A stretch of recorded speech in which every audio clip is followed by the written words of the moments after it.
Bismillahirrahmanirrahim. Assalamualaikum warahmatullahi wabarakatuh. Alhamdulillah alladzi 'allama bil qalam, alladzi an'amana bi ni'matil imani wal islam. Ashhadu an la ilaha illallah wahdahu la syarikalah wa ashhadu anna Muhammadan 'abduhu wa rasuluh. Allahumma salli ala sayyidina Muhammad wa ala ali sayyidina Muhammad. Ya ayyuhalladzina amanu taqullaha haqqa tuqatih wa la tamutunna illa wa antum muslimun. Alhamdulillah, marilah kita senantiasa bersyukur kepada Allah Subhanahu wa ta'ala dengan cara meningkatkan takwa kita kepada Allah Subhanahu wa ta'ala, menjalankan semua yang diperintahkannya dan menjauhi semua apa yang menjadi larangannya. Mudah-mudahan dengan demikian kita menjadi hamba yang bertakwa di hadapan Allah Subhanahu wa ta'ala. Pada kesempatan kali ini saya akan membacakan surat Al-Quran, surat Luqman ayat 12-14. A'udzu billahi minasyaitonir rajim. Walaqad ataina Luqmanal hikmah anishkur lillah wa may yashkur fa innama yashkuru li nafsihi wa may yakfur fa innallaha ghaniyyun hamid. Wa idh qala Luqmanu libnihi wa huwa ya'iduh ya bunayya la tusyrik billah innasyirka la dzulmun 'adzim.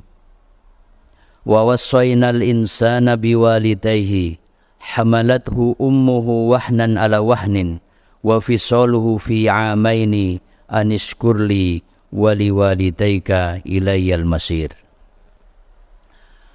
Dalam ayat ini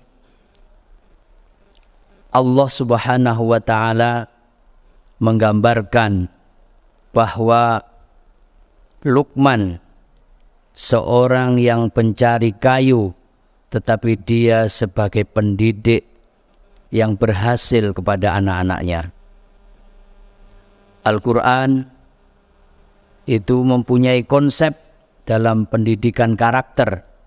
Ini digambarkan dalam surat Luqman ini. Yang pertama, Allah Subhanahu wa ta'ala memberikan hikmah kepada Luqman. Ini gambaran bahwa orang tua ataupun pendidik itu harus mempunyai ilmu pengetahuan, berilmu dan berpengetahuan, dan mengamalkan ilmu dan pengetahuan tersebut. Kemudian yang kedua, anjuran untuk bersyukur. Anishkur lillah, bersyukur kepada Allah Subhanahu wa ta'ala. Ini merupakan gambaran bahwa setiap detik, setiap menit, setiap jam yang dialami oleh manusia adalah nikmat dari Allah Subhanahu wa ta'ala, supaya manusia itu tidak lupa kepada Sang Pencipta, agar selalu bersyukur kepada Allah Subhanahu wa ta'ala. Yang ketiga, Luqman juga memberikan nasihat kepada anaknya dengan panggilan yang sangat halus, ya bunayya. Ini menggambarkan bahwa kita dalam mendidik supaya mempunyai karakter yang baik itu dengan lemah lembut, dengan cara yang lembut, dengan cara yang baik. Ya bunayya itu merupakan panggilan yang halus. Biasanya orang Arab itu kalau manggil itu ya ibni, ya waladi, dan lain sebagainya. Tapi Luqman memanggil anaknya ini ya bunayya. Ini adalah panggilan yang sangat halus, artinya dalam mendidik supaya menghasilkan karakter yang baik, itu harus dengan cara yang halus. Kemudian selanjutnya, pondasi awal untuk pendidikan sebelum mengetahui apapun seorang anak itu adalah tauhid, la tusyrik billah. Jadi ini pondasi awal kepada anak-anak semuanya. Sebelum kenal ilmu pengetahuan, dia harus kenal kepada Allah Subhanahu wa Ta'ala yang menciptakannya, yang memberi nikmat kepadanya, dan lain sebagainya, agar supaya anak-anak itu berkembang mengamalkan ilmu, tidak lupa kepada penciptanya. Itu. Kemudian yang selanjutnya, supaya berbakti kepada kedua orang tuanya. Penderitaan seorang ibu ketika hamil 9 bulan 10 hari itu isyarat supaya anak-anak itu tetap berbakti, menghormati kepada orang tuanya.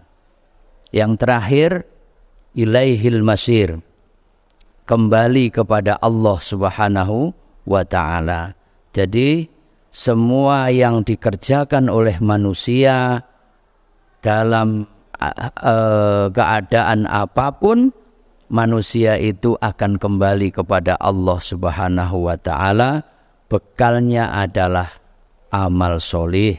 Jadi ketika kembali kepada Allah, juga harus mempersiapkan diri dengan keadaan-keadaan yang baik.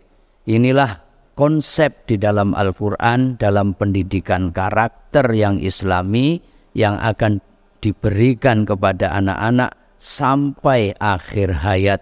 Ini merupakan hikmah yang luar biasa yang diberikan kepada kita semuanya sebagai umat Nabi Muhammad sallallahu alaihi wasallam di dalam surat Luqman tersebut. Selanjutnya, kita sebagai seorang muslim jelas bahwa kita punya panutan dalam pendidikan.